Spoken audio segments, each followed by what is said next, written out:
Hello, my name is Susan Perrow and I write stories for children, and I especially love to tell stories to children. And the story I'm telling you today is called The Star Apple. And there are things in this story that you may want to join in with. There are parts when I go like this, and you can skip with me.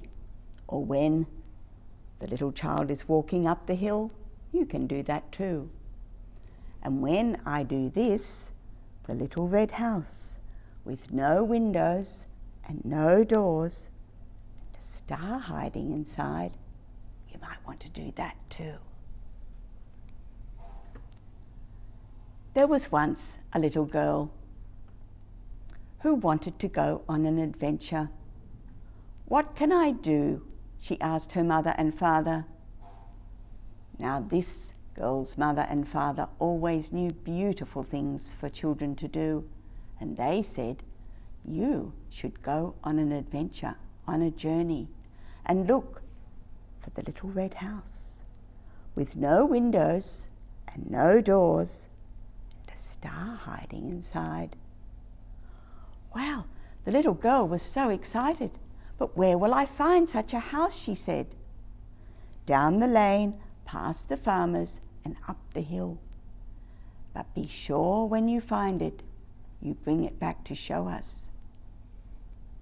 So the little girl set out. It was a beautiful day. The sun was shining, the sky was blue, and she was so happy to be going on an adventure. She skipped down the lane. And she hadn't skipped far when she came to where the farmer was standing outside his big brown barn, looking out over his fields of grain and corn. "Excuse me, farmer," said the little girl. "Can you tell me where I can find a little red house with no windows and no doors, and a star hiding inside?" "Oh," said the farmer, "I've lived here a good many years. I don't know of such a house. You should ask Grandma. Grandma knows how to knit thick woolen socks, and Grandma knows how to make coconut-dusted lamington squares. Grandma will surely know." So the little girl thanked the farmer and kept skipping down the lane. Soon she came to where Grandma was sitting in her garden of herbs and marigolds. "Excuse me, Grandma," said the little girl. "Can you tell me where I can find a little red house with no windows and no doors, and a star hiding inside?" "Oh," said Grandma, "I would like such a house as this. It would be warm when the nights were cold, and the star would make a beautiful light. You need to ask the wind. The wind blows over the hills and through the valleys. The wind blows all around the world.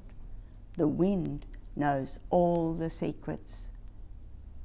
So the little girl thanked Grandma and kept on, and soon she came to a hill, and she slowly began to climb the hill. She hadn't gone very far when down the hill towards her blew the wind. The wind blew once around her head, once more, and once again. "Excuse me, wind." It's very hard talking to the wind. "Excuse me, wind," said the little girl. "Can you tell me where I can find a little red house with no windows and no doors, and a star hiding inside?" Well, the wind laughed and seemed to be saying, "Follow me, follow me." The wind turned and blew back up to the top of the hill where an apple tree stood. The wind blew once around the apple tree, once more, and once again. The little girl quickly ran up the hill. And when she reached the apple tree, she saw, lying in the grass, a shiny red apple. She bent down and picked it up and held it in her hands. And she looked at it. It was round and red as the sun had been able to paint it. It had no windows and no doors. It had a little stalk on top that looked just like a chimney. I wonder, thought the little girl to herself. From out of her pocket, she took her little pocket knife. She cut that little red house right through the centre. And there, hiding inside, was a star. "Thank you, wind," said the little girl. "You're welcome," whispered the wind.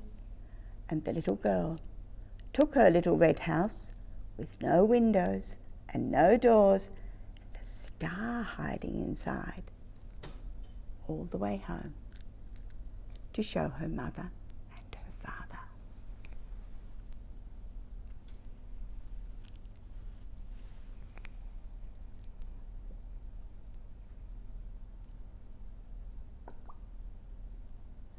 A story, let it come, let it flow.